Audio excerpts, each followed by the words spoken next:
tell me if I'm alone in this. Sometimes I go down this rabbit hole where I start to think about what the wellness coordinator would have told me if I was an innie about my outie. Like, your outie loves drinking iced coffee even when it's cold outside. Your outie loves the sound of mojito and julep. Those are my cats. Your outie loves the sunshine.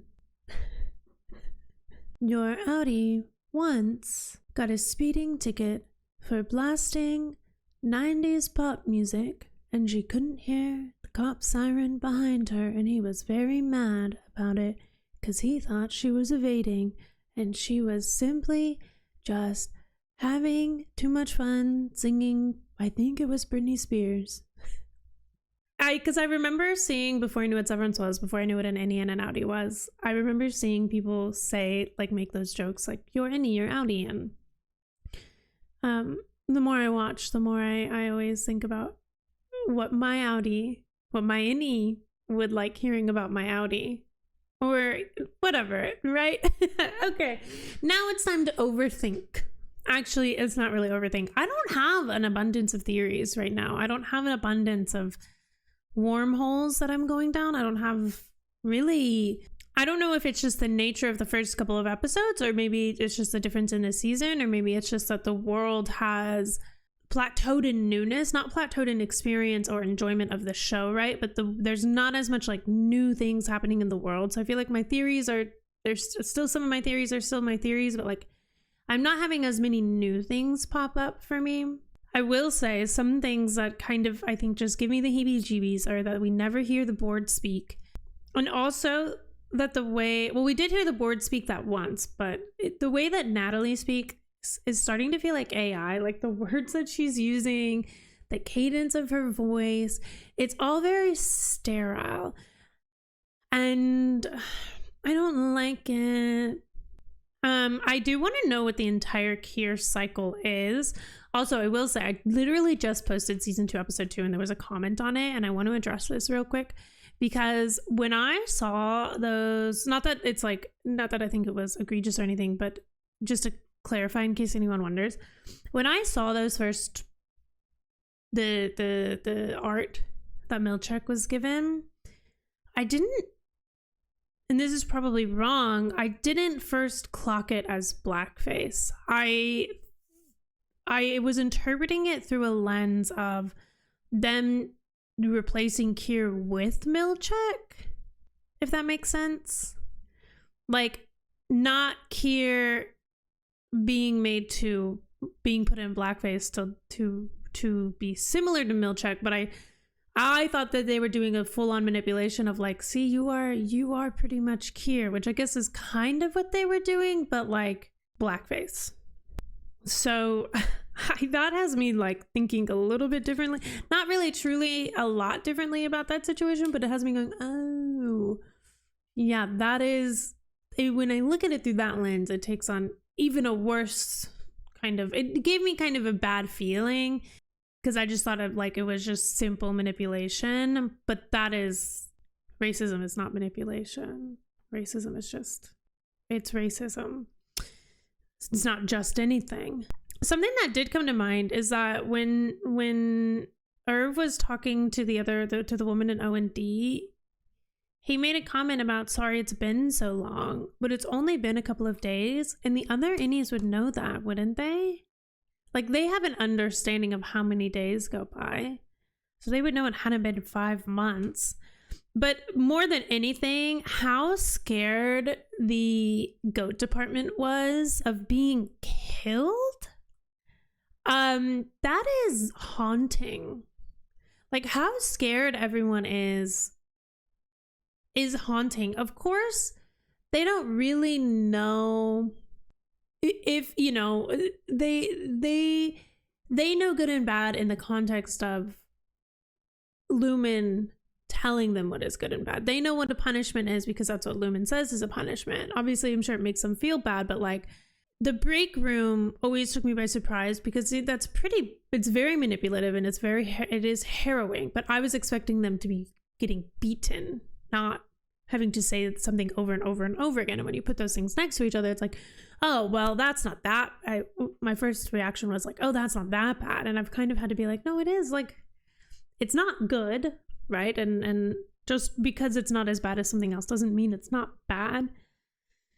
But to be afraid of being killed is like, you don't just make that up out of nowhere that your bosses are going to come in or that someone else is going to come in. Oh, well, yeah, because if it's just another department. So they're not necessarily afraid of Big Lumen. They're afraid of the other departments, but that's a control tactic. Okay, well, maybe that just explains it all. Obviously, I want to know who Seth is. And also thinking about Dylan's wife, she's a cop, it seems like, or security of some sort. And I wonder if she works for Lumen or is somehow under Lumen's control. And that's why they let her in. But also her not really wanting to talk to Dylan about what, like, how it actually was seems interesting. I don't know. In my mind, obviously this is like our first time really getting to see them, but in my headcanon was that they had like a really open and honest relationship, and for them to just kind of be like, have like empty conversations where nothing is really said is like, oh, huh, okay. Oh yeah, and then the last thing that I have to say is when Gabi came up to Mark's car and she said, because your computer told you that was a brilliant idea. And I'm like, okay, so are all the computers is like the Google searches, or is it like a Kier search browser and everything is filtered for like, if you have an innie and you're severed and you can only get certain results, or you can only ever get certain results because it's all managed by them. Because I have no idea how much they control, but I assume they control everything in this world. So let's get into it. Obviously, Mark is getting severed right now, or not severed. He's getting reintegrated, which is huge. I love that emotionally at the heart of it, at the character development, at the story of the human of Mark. The reason why he got severed was because he couldn't handle the grief of his wife, and the reason why he's choosing to reintegrate is because he wants to save his wife, or in his words, he wants to see his wife, right? Like, I'm imagining I'm imagining the plans of his innie truly merging with the plans of his outie, and we go from there. This episode is titled Woe's Hollow. This is season 2, episode 4. So buckle up, take a seat. If you want full-length reactions to this or anything else you see here, head over to Patreon, grab your own copy, sync up, watch along. Otherwise, don't forget to hit like and subscribe, and I will see you on the other side.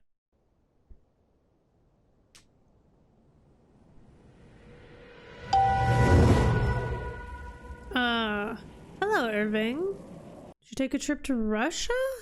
Also, why did it just seem like he was going through like the elevator? Irving! It's me, I'm up here! Mark! Wait, did they send us to work in an igloo today? You want me to come up? Well, yeah! I'm on the ice! I'm on the fucking ice! Now this is new. This is a fresh new hell they've dreamed up. I, for Be one, careful! love it. Irving! Helly, what is going on here? Your company is doing this. Up here! Follow! Sometimes I forget that she got to see who she really was and is just keeping it from people. Did you wake up on the ice too? Yeah, what about you? On the cliff. Ah! Oh my god! Careful. Out fucking side! Oh my god, I mean, I knew there was no actual ceiling. Oh wait, they've never seen the outside before. Hello? They'll have no idea what to do. There's a TV. Did that just appear there? It feel in the previously on, they pulled up the line from season 1 where Cobell says the best way to make a caged animal feel free. Wait, the best way to tame someone is to make them feel free. And this seems maybe a bit extreme, but you know what? Okay. I don't believe that this is real outside though. Because look at those clouds. Wait, this is like the painting. And I'm thrilled to welcome you to your first ever outdoor retreat and team building occurrence. Okay. Is in response to your desire to see the outside world. Manipulation. He glitched. Next 2 calendar days, walking the meadows that make up the Dieter-Egan National Forest. Dieter-Egan. Okay. Dieter-Egan? Some of you may be quietly yearning to learn more. I am. Keir dictated a 4th appendix in his final hours of life. Oh. It's waiting for you in Scissor Cave. The very same grotto where Keir Egan tamed the 4 tempers for the very first time.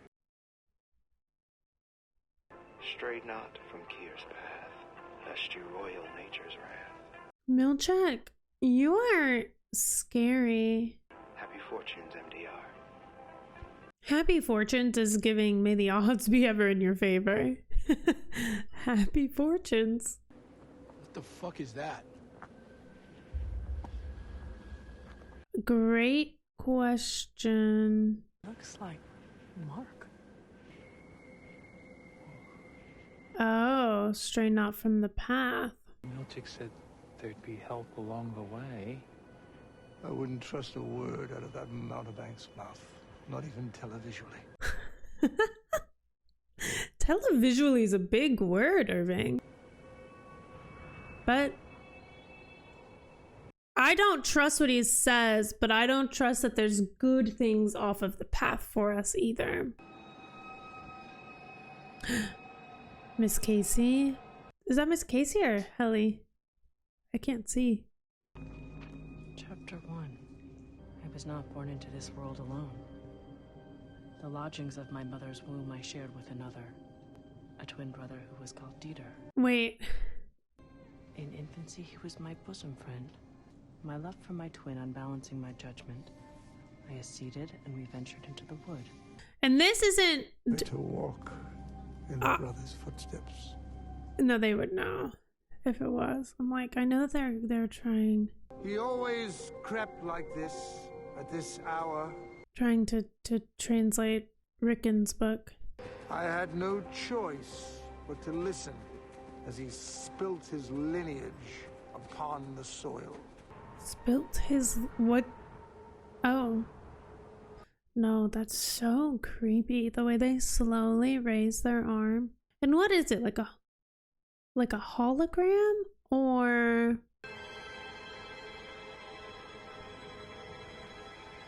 That feels so violating. Like, how do you have the rights to replicate the likeness of my body? You okay? Just wish I knew where we were going.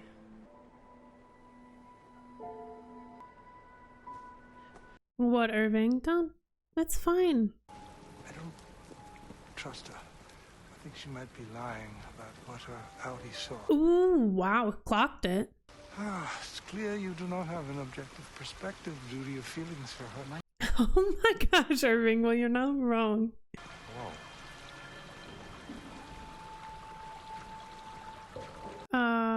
What? Looks like a seal? Why does it look so messed up?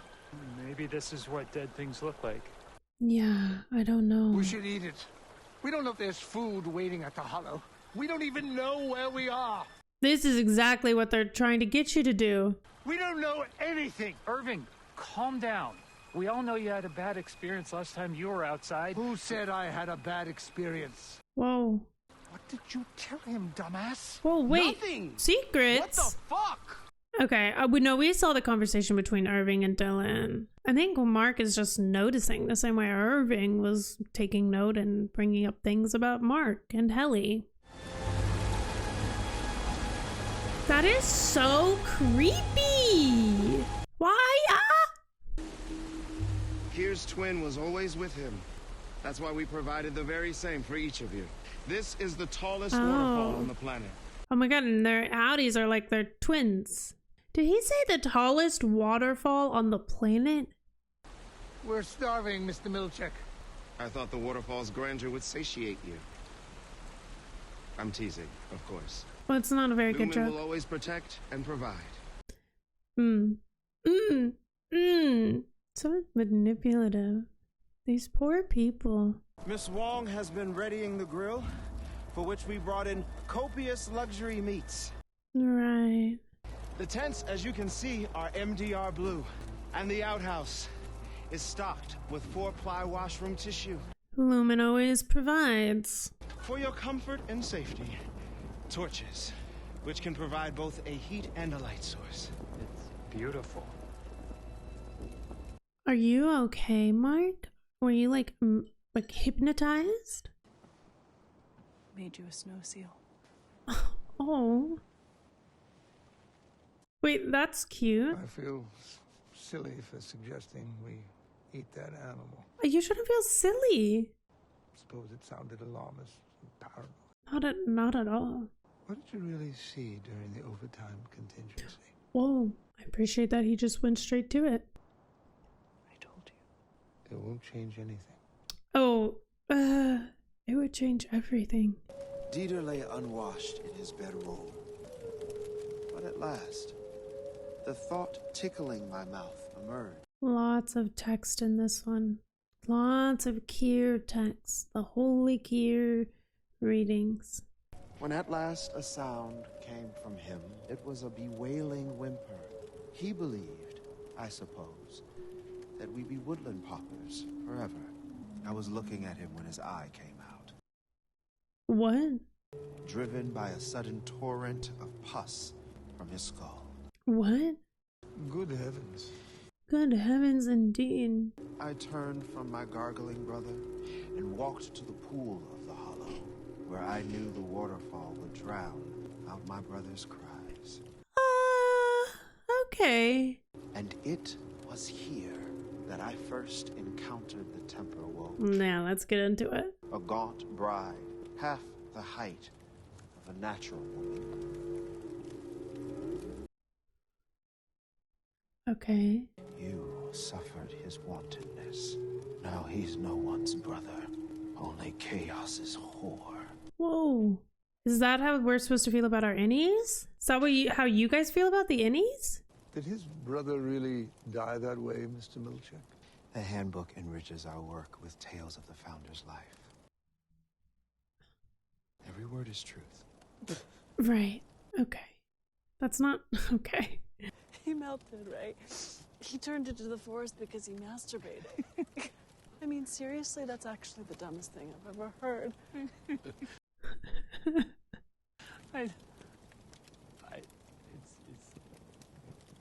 Oh. You know, we often laugh at what we don't understand.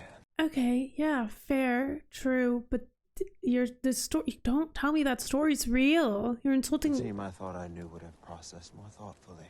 Wow. Yikes. Miss So- Wong, So he's gonna take away your little fun. the marshmallows, please. Oh, we still get marshmallows. Thanks. Throw them in the fire. No. Why? Marshmallows are for team players, Dylan. And we aren't team players. You know, Good night. Milchak, you make me uncomfortable. What do you think his dick turned into? It isn't funny. Oh, And stop making goo-goo eyes at her. fair. Just tell us, Helly. What? Just tell us about him. About who? The night gardener. Right. Did he have a flashlight? What is your deal right now, dude? What color was his shirt? I can't be mad because he's on the right trail of something, you know? Using your pupils to make love to her, while your outie's wife rots away somewhere. Hey, shut up! Yeah, fuck you, Irv. Yeah, that was too far. We all know Irving's upset because he can't ever see Bert again. Why do you say that like you're evil Helena? He's really lonely. Yeah, and that's true. I guess well, I don't know. I stand by Irving, so I'm not mad at him for saying those things, but I get that if you're gonna dish it out, you gotta be able to take it, I guess. Hey, Irv. Fuck you all! No, please don't go out into the woods. Probably, carrot. What? Dieter's penis. Okay, Irving was right. Stop making goo goo eyes at her. That was mean of me to say that to Irving. A little. Kinda deserved it. I can make goo-goo eyes at anyone I want. Yeah, sure, but like the real thing is that like you're not paying attention to what Irv's saying because of your lust for Helly. No, we'll find her. And you've already helped so much. I have. Yeah. I am like I'm struggling with them. Oh no. I'm curious to know where the reintegration, like what that process is like for Mark. Because I guess I kind of thought it would be like a switch on and he would come in the next time we saw him as an innie. He would have more outie knowledge? Or is it only your outie has more innie knowledge? Oh, well. Yeah. If he has this knowledge, I don't know how he's gonna feel. This worm! You went looking for them? Oh no. That's supposed to be for warmth and for seeing, for safety. Oh, Irv. Like who I was on the outside. Oh. She's gonna tell him the truth, or at least part of it. I don't care who you are out there. You might care a little. I care who you are with me. Whoa. Uh-oh. Oh, the reintegration. Uh-oh. There it is. What bad timing for him. I'm like... I feel lost. Why are you in your suit? Nightmare? Wait, they're innies I've never dreamed.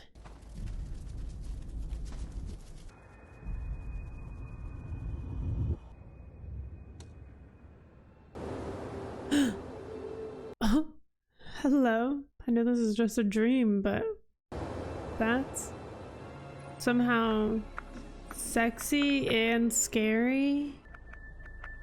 It's whoa. Whatever you do, keep it in your Hey, I mean, those numbers do be looking scary. Okay. Damn, I don't really like whoa. Ellie? Irv never came back last night. He's not in his tent. What? Dylan, what's happened? Ellie and Irv are missing. What the fuck is going on? Great question. So she's not keeping it a secret because, oh, they found each other. Hey, kid. What are you doing down here?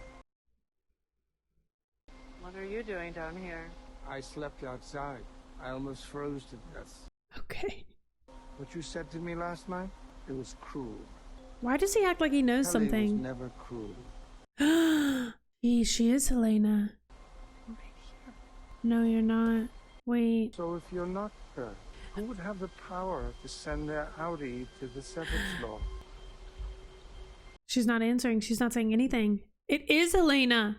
No, Irving! Mr. Milkshake! Hey, let's not commit murder. Uh-oh. What the fuck? She's an outie! Hey! Whoa. Irv. I'm gonna kill her, Mr. Milkshake! Whoa. Irving? This is pretty far. She's an Egan! Holy shit. I mean, he's right. Yes! Do it, Seth! It is? Yeah. Fuck. She said Seth. Nobody calls him Seth. We call him Milkshake or we call him Milkshake. It's Milchik. Remove the Glasgow block now. The Glasgow block?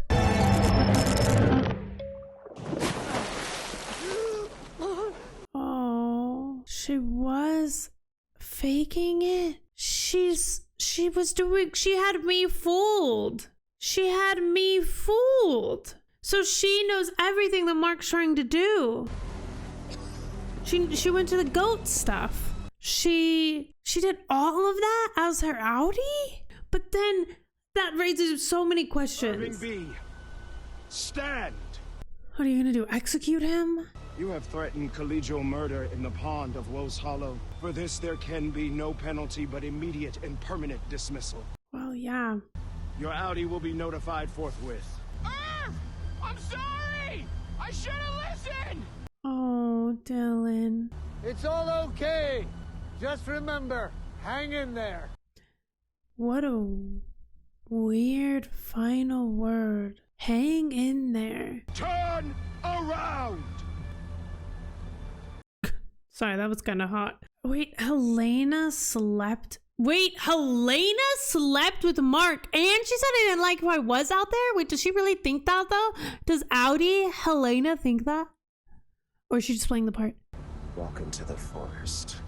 Yikes. Bye, Irving. He seems so sure of himself, though. He is like, he doesn't seem worried at all.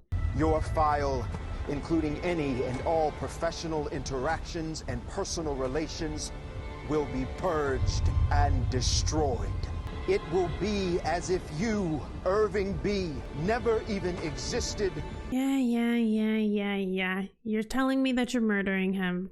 I get it, but guess what? May Kier's mercy follow you into the eternal dark. Oh. May Kier's mercy follow you into the eternal dark of your heart and soul, Milchek.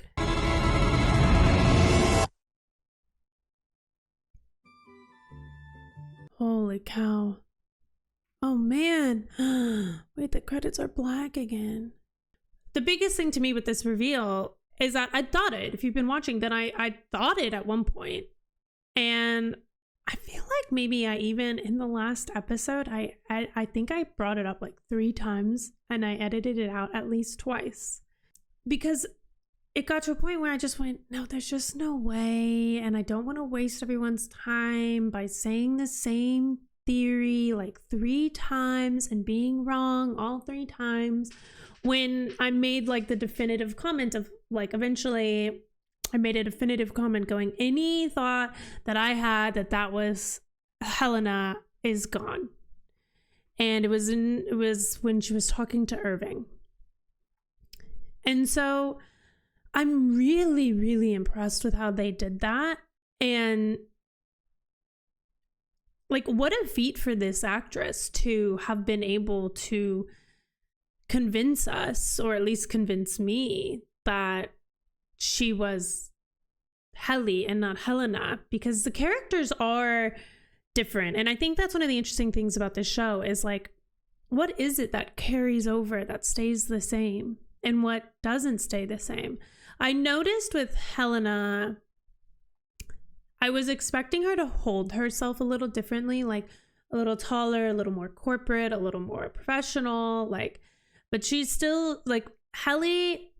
And Helena has this a little bit, but not as much. Helly has this like little quivering voice sometimes, and like is a little more gentle and goofy and whatnot. And I'm shocked that Helena was able to say all of the things and that she thought and said, and it came off that it was Helly this whole time, like especially at that campfire. That's fascinating. I feel like I want to go back and just watch her from the first couple episodes to see what else I could have missed. Feel free to let me know of any like things that you noticed in the first 3-4 episodes of Helena Helly, because I'm so intrigued by that she did go up as Helly. I think there's this saying, and we've talked about it a little bit in the comments, and it is really true. Like, we don't see Helena have much of a life. Of course, we don't know, right? The only person whose home life, well, I mean, now we know about a little bit about Dylan's, and we know a little bit about Irving's, but we know Mark's outie life fairly well. We don't know anything about Helena other than who her father is, that she's an Egan, and that she's doing this to help, like she's essentially doing this as an advertisement for becoming severed.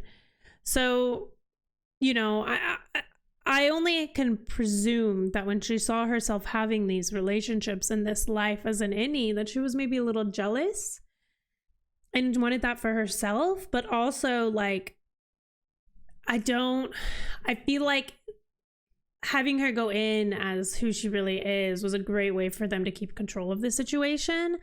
But then it's so interesting. I mean, obviously she has to go along with everything, but it's interesting because couldn't they just like keep track of her and film it? But I mean, I guess just give why add another step and another person into the mix that needs to view all this footage and whatnot when Helena could just go in and pretend to be Helly.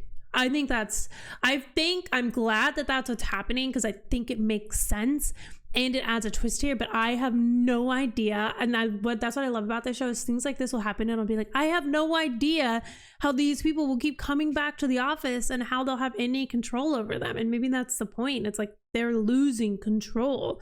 Every day, every moment, these innies get more agency and value their life more and more and more and more and more. And Irv did not care that he was dying there, right?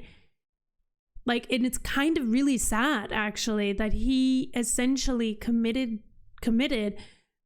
there to tell the truth.